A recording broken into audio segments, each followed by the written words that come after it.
It's common knowledge that Halo revolutionized console shooters and carried the Xbox on its armored Spartan shoulders. But what you may not know is the game was supposed to launch on Windows and Mac. Halo is the name of this game, and we're going to see, for the first time, Halo. But then Microsoft snatched it up and made it an exclusive title for their new console, the Xbox. And the rest, as they say, is history. But what if it wasn't? What if, instead of being the prize jewel of Microsoft's gaming division, Halo had been bought by a different Steve? In this strange new universe, Waluigi is censored, teabagging is illegal, and everyone loves the fishman that lives in their phone. I warned you. It's not that hard to imagine this I-verse. All you have to do is think different.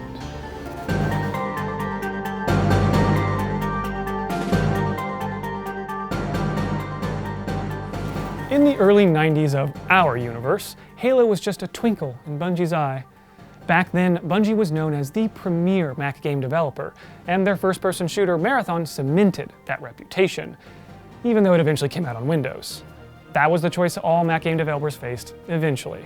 Go multi-platform or die. In 1997, Bungie followed up their Marathon series with the revolutionary 3D real-time strategy game Myth: The Fallen Lords. And a year later, Myth 2: Soulblighter. Unfortunately, the Windows version of Myth 2 shipped with a devastating bug.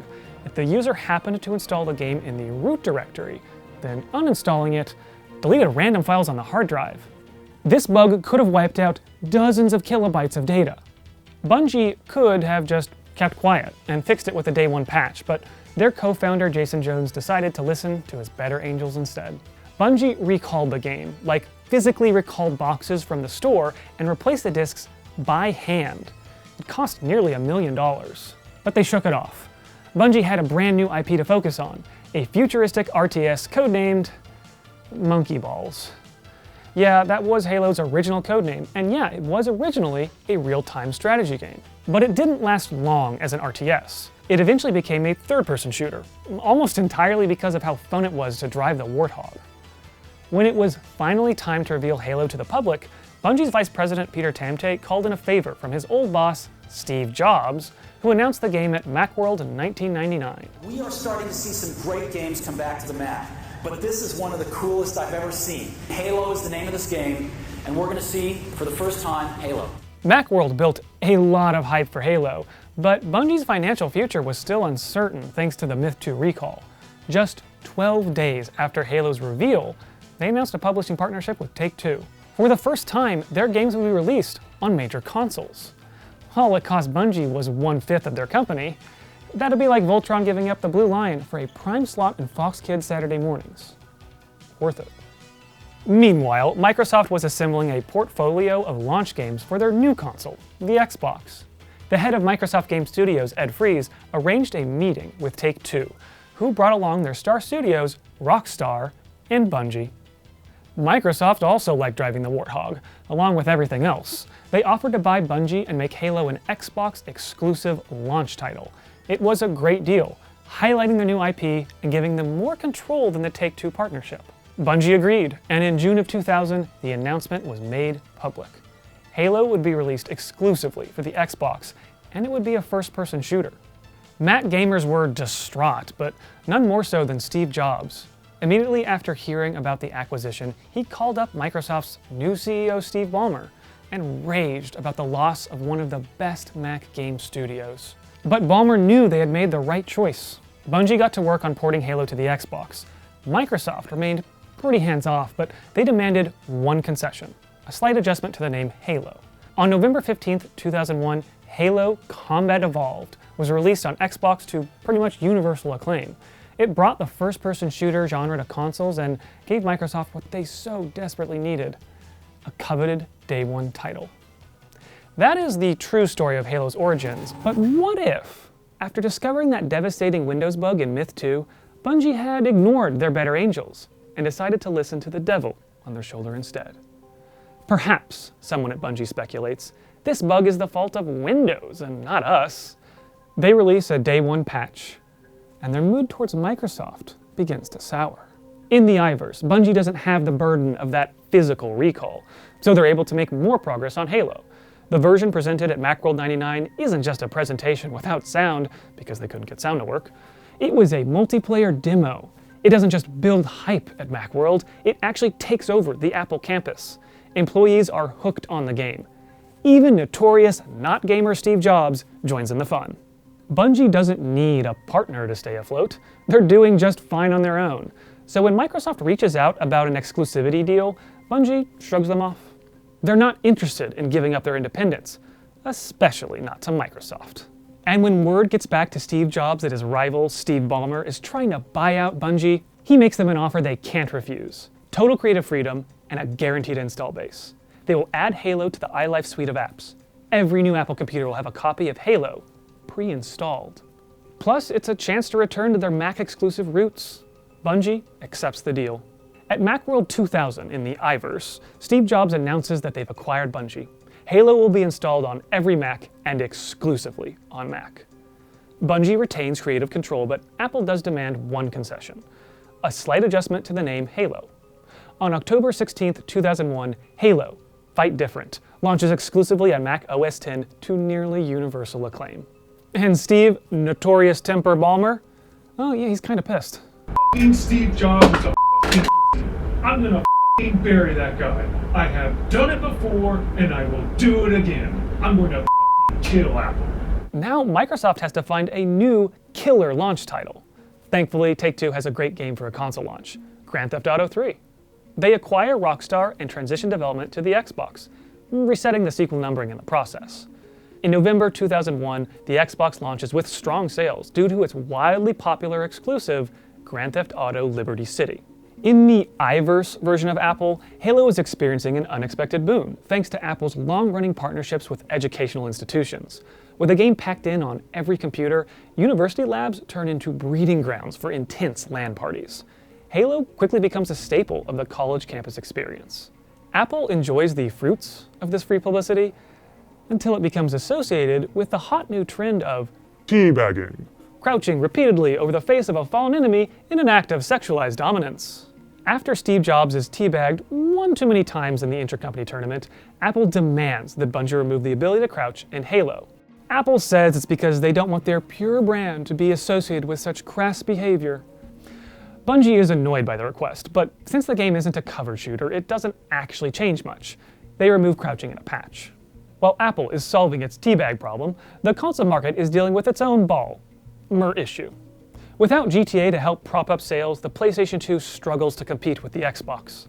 Microsoft's console is doing so well under Steve Ballmer that he decides to be the face of the Xbox. He appears before the announcement of Grand Theft Auto 3 San Andreas to hype up the crowd and show off his new tattoo. Ladies and gentlemen, Steve Ballmer! The Ballmer hype machine works, and GTA 3 San Andreas becomes the top-selling Xbox game of all time. Rockstar Games shows their appreciation the only way they know how, by patching Ballmer into the game as the wisecracking street-smart basketball player, Steven Balls. It's important to note here that back in our universe, San Andreas was an undeniable success. But for one reason or another, humanity has chosen to remember it through the lens of hot coffee, the infamous mod that unlocked a secret minigame that allowed players to have sexual intercourse with a girlfriend of their choosing. Upon discovering this in 2005, the ESRB obviously changed the game's rating to adults only. This was a massive financial blow to Take-Two because 80% of stores simply won't sell AO-rated games in either universe. They also had to deal with numerous class action lawsuits while being excoriated by politicians. Over in the iVerse, however, it's Microsoft who takes the hot coffee heat. After literally tattooing himself with the game's logo, politicians and talking heads are all too happy to blame Ballmer for the debacle, equating him to a purveyor of pornography, peddling crude, violent, and sexually explicit games on the triple Xbox. And Apple, who swiftly and aggressively responded to their teabagging controversy by outright banning it, is viewed as wholesome by comparison. It's an image Apple is all too happy to exploit as they prepare for the release of Halo 2. During a quarterly earnings call, Steve Jobs notes to investors that Master Chief has no libido. What I mean is, Spartan soldiers aren't bred with a sex drive. That's just canon. That revelation causes Apple's reputation to skyrocket among kid-conscious consumers and investors, building even more hype for the fall 2005 release of Halo 2. In our universe, Halo 2 suffered from a legendary crunch because of the rush to launch the game a year before the Xbox 360 in 2005. Many attribute the game's cliffhanger ending to this truncated development. Sir, finishing. But in the iVerse, Bungie was given something most developers never get: a fucking break. This wasn't entirely because of Apple's generosity. The computer giant wanted Halo 2's release to juice the launch of their new digital storefront for games, which they call iGames. I mean, what did you think it was going to be called? And Halo 2 isn't iGames' only launch title. 90s cult classics like The Colony, Glider, Dark Castle, and Maelstrom are all given a fresh coat of paint. And by fresh coat of paint, I mean skeuomorphism. But the surprise hit is a sequel absolutely no one sees coming. Dawn of Seaman. It's the weekend. Grab a date and get out of the house. Apple's proprietary hardware breathes new life into a series that was originally destined for Mac by giving the fish-human hybrid an even more uncanny ability to respond to the player's voice. Let's step back into our universe for a second to understand how bizarre a gaming-focused Apple really is. Apple flirted with gaming consoles way back in the mid-90s. The Pippin was made in partnership with Bandai, and it failed miserably. That was partly due to the hardware and lackluster library of games, but Apple also couldn't be bothered to market the Pippin.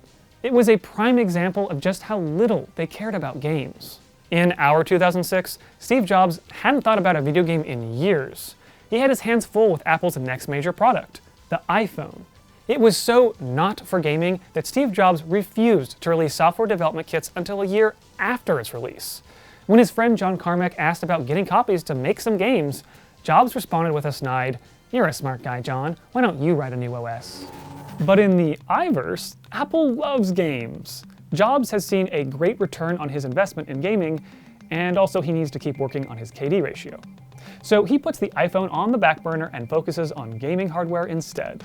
At Macworld 2006, Steve Jobs announces the return of the Pippin, but to underscore the console's purity, they name it the Apple Angel.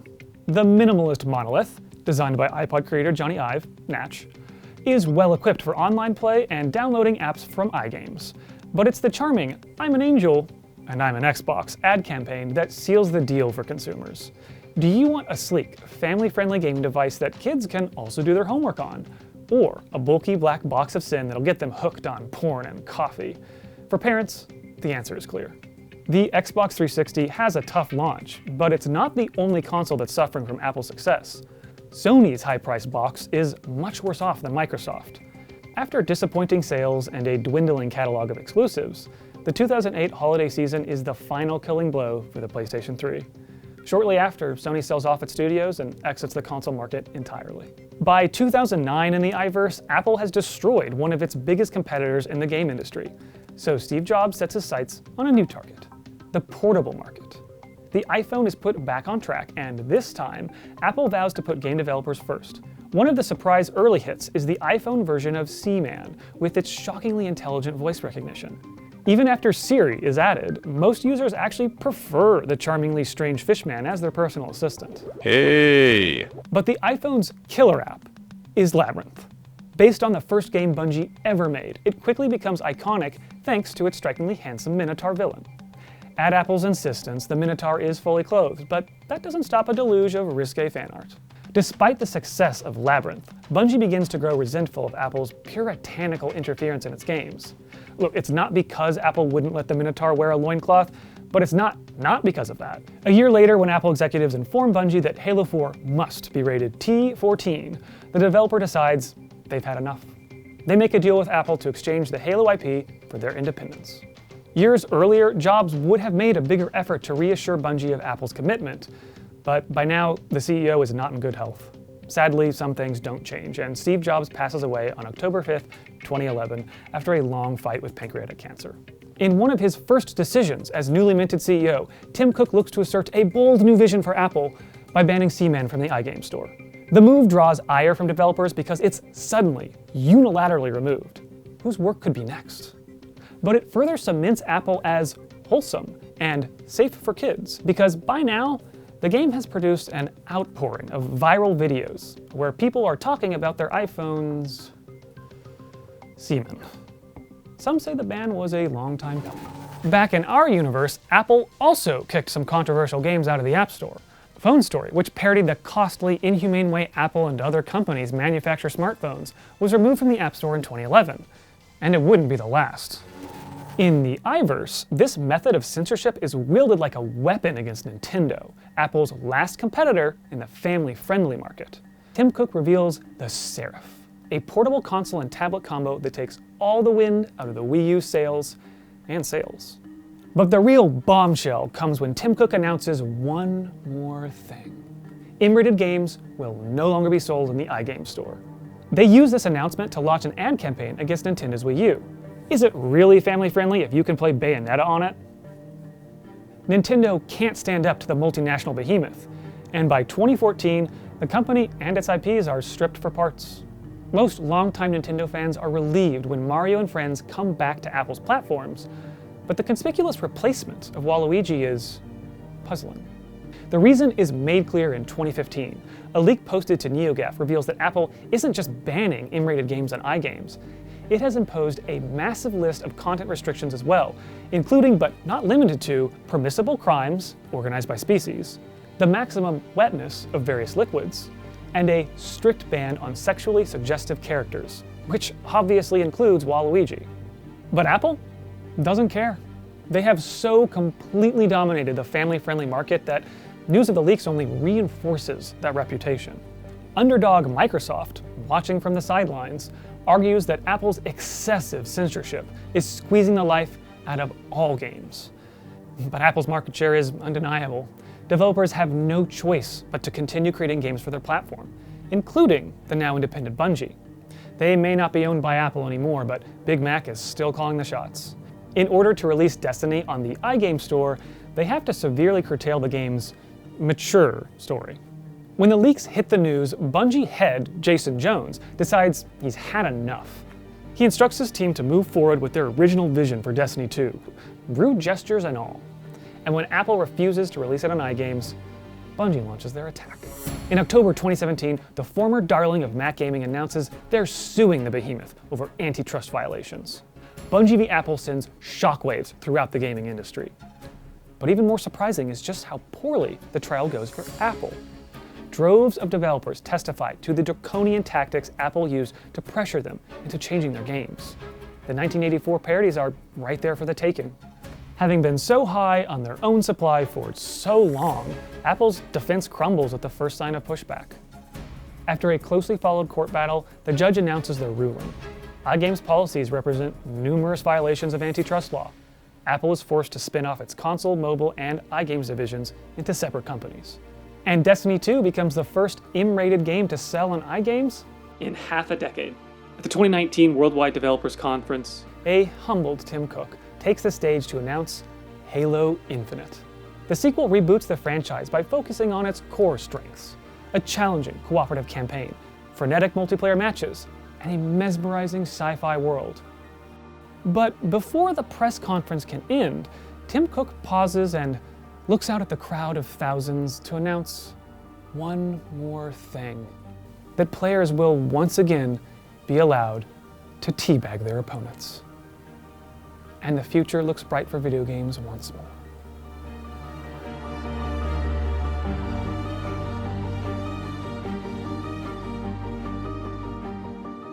Hey, thanks for watching this video. If you really want to learn more about the Halo and its development on the Mac, you should really check out this video by Kurt Indovina over on GameSpot. It's actually got some interviews with some of the people who made Halo and offers some facts about what might have happened.